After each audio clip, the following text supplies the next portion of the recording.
আজি এটা নতুন বস্তু আনবক্সিংটো বাৰু সাৰে কৰিব আপোনালোকক দেখাই আছো কি হয় মানে এটা বস্তু দি পঠাইছে আমাক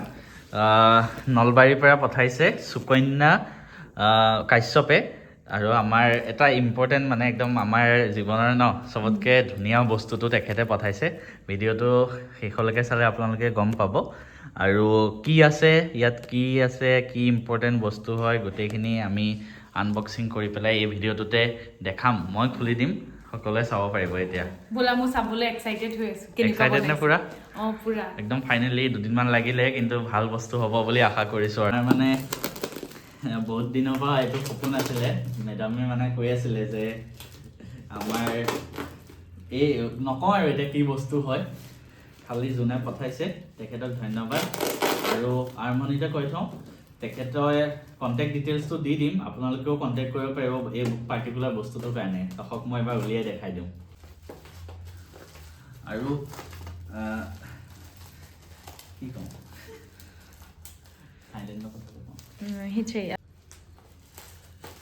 আৰু আমাৰ পৰা কেনেকুৱা ধৰণৰ ভিডিঅ' বিচাৰে কমেণ্ট কৰিব আমি যিমান পাৰোঁ মানে আমাৰ ডেইলি লাইফৰ বস্তুবিলাক এনেই আৰু দেখাই থাকিব ভাল পাওঁ আৰু অতি সোনকালে আমি এটা মানে ট্ৰিপো কৰি আছোঁ ক'ত গৈ আছোঁ নকওঁ খালি মানে এনেকুৱা এটা জেগাত গৈ আছোঁ য'ত আমাৰ সপোন আছিলে আৰু আজিলৈকে গৈও পোৱা নাই তাত চ' পুৰা এটা আমি চিৰিজ দিম ধুনীয়াকৈ তাত গৈ আমাৰ সপোন আছে বহুত আশা কৰোঁ ভালে কুশলে ভগৱানে লৈ যাওক আৰু সেইভাবে এতিয়ালৈকে কাকো পোৱা নাই নহ'লে আজিকালি জানেই ন বহুত নজৰ লাগি যায় আমাৰ বিয়াখনো তেনেকেই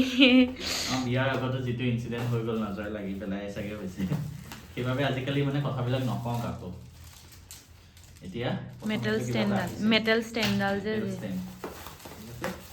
ধুনীয়াকৈ ছিঙি দিওঁ এতিয়া লাহেতে কৈ দে তুমি পুৰা হেৰি নকৰিবা ভাঙি নেপেলাবা ভাগি যাব দেই ভাগি যাব এইটো কিন্তু এনেকৈ ফুটাই ভাল লাগে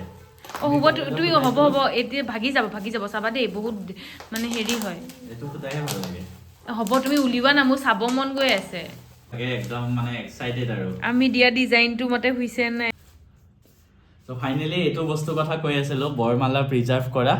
আৰু কিমান ধুনীয়া লাগিছে চাওকচোন দেখি পেলাই একদম এফালে আমাৰ বিয়াৰ আমাৰ যেতিয়া মালাডাল পিন্ধাইছিলোঁ এইডাল মালা পিন্ধি আছোঁ আমি আৰু তাৰ মণিখিনি এইখিনি আৰু এই মালাডালৰ মণিখিনি এফালেও আছে ইয়াত তাৰপিছত আমাৰ বিয়াৰ তাৰিখটো লিখা আছে ধুনীয়াকৈ 4 December Sujit love Rikita always loves তাৰপিছত আৰু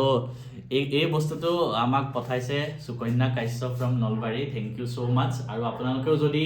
তেখেতৰ পৰা বনাব বিচাৰিছে তেনেহ'লে তেখেতৰ ইনষ্টাগ্ৰাম আইডিটো মই ডেছক্ৰিপশ্যনত দি থ'ম আৰু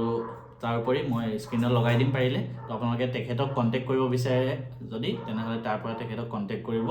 আৰু once again thank you so' much এতিয়া মেডামক দেখাওঁ কেনেকুৱা লাগিছে ধুনীয়া লাগিছে আৰু মই এইটো ডিজাইনেই চিলেক্ট কৰিছিলোঁ আৰু এনেকৈ বনাই দিছিলে সেইটো কাৰণে বহুত ভাল লাগিছে আৰু এইটো ষ্টেণ্ডডালত থৈ পেলাই দেখাই লওঁ নেকি কোনডাল ষ্টেণ্ডত এইডাল ষ্টেণ্ডত সেইডাল ষ্টেণ্ড এডালো দিছে দেই এডাল ষ্টেণ্ড দিছে সেই ষ্টেণ্ডডালত মানে থৈ পেলাই ধুনীয়াকৈ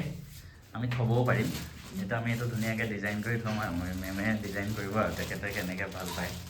মই ইমান বাৰু ডেক'ৰেশ্যনত ইমান নাজানো এইবিলাক কথা আৰু এনেকৈ টেবুলত থোৱাৰ ষ্টেণ্ড এডালো দিছে বাৰু টেবুলত ধুনীয়াকৈ আমি সজাই থ'ম ভাবি চাম ইয়াত থওঁ নে ঘৰত থওঁ ন আমাৰ মানে তেজপুৰৰ ঘৰত থওঁ য'তে ভাল লাগে তাতে শ্ব'কেছত সজাই দিলে বেছি ভাল লাগিব নেকি আমাৰ শ্ব'কেছত সজাই থ'ম ধুনীয়াকৈ তেজপুৰত ওপৰৰ ভাতটো ভিডিঅ'টো কেনেকুৱা লাগিলে সকলোৱে কমেণ্ট কৰিব আৰু শেষলৈকে চোৱাৰ বাবে বহুত বহুত ধন্যবাদ